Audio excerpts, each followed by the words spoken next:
Jeb Bush just blamed ISIS on Barack Obama and Hillary Clinton.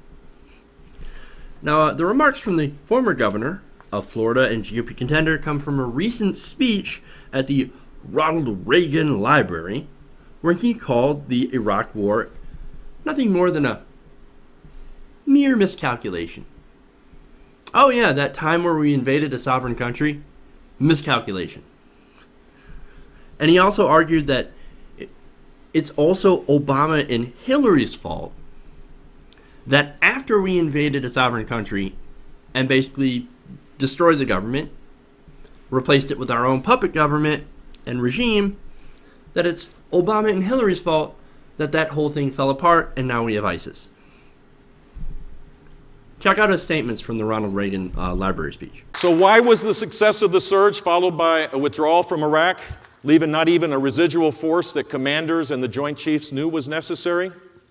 That premature withdrawal was the fatal error, creating the void that ISIS moved in to fill, and that Iran has exploited to the full as well. ISIS grew while the United States disengaged from the Middle East and ignored the threat. And where was the Secretary of State? Where was Secretary of State Clinton in all of this? Like the president himself, she had opposed the surge, then joined in claiming credit for its success, then stood by as that hard-won victory by American and Allied forces was thrown away. In all of her record-setting travels, she stopped by Iraq exactly once. Who can seriously argue that America and our friends are safer today than in 2009, when the President and Secretary Clinton, the storied team of rivals, took office? So eager to be the history makers, they failed to be the peacemakers. It was a case of blind haste to get out and to call the tragic consequences somebody else's problem. Rushing away from danger can be every bit as unwise as rushing into danger, and the costs have been grievous. Yes, the costs have been grievous. Just ask your brother about that. No, see, it's obviously not George W. Bush's fault for rushing into Iraq. No, it's obviously Obama and Clinton.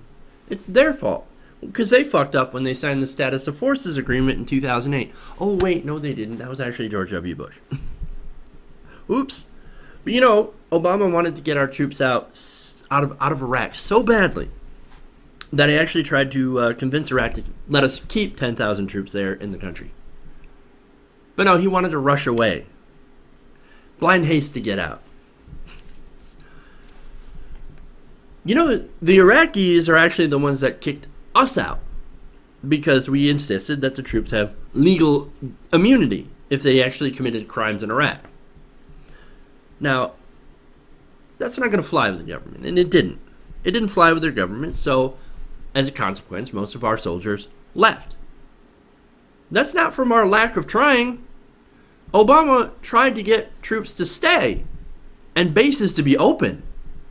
Iraq didn't want us, so we left. How is that Bush's fault? Or, I'm sorry, how is that Obama's fault? How is that Hillary's fault? I don't get it. No. Obama actually sent about 3,000 troops back into Iraq after all of this happened to serve in non-combat roles, right? So like advisory roles for the Iraqi military, okay? So 3,000 troops in Iraq in advisory roles, as well as thousands of private military contractors that are still there to this day. So we do have troops in Iraq. We had to go back and send more people back because it was such a disaster because we invaded it in the first place. As I said, this ignores the fact that we wouldn't have an ISIS if we hadn't invaded Iraq in the first place. But see, Jeb actually thinks that we've strengthened Iran by leaving Iraq. No, dude. No. We strengthened Iran by removing its closest enemy in the region. You see, Iran actually kind of likes the new Iraqi government. You know why? Because now both Iran and Iraq are led by Shiite Muslims. Now, Shiites and Sunnis don't actually like each other. See, Saddam was a Sunni, but most of Iraq is majority Shiite.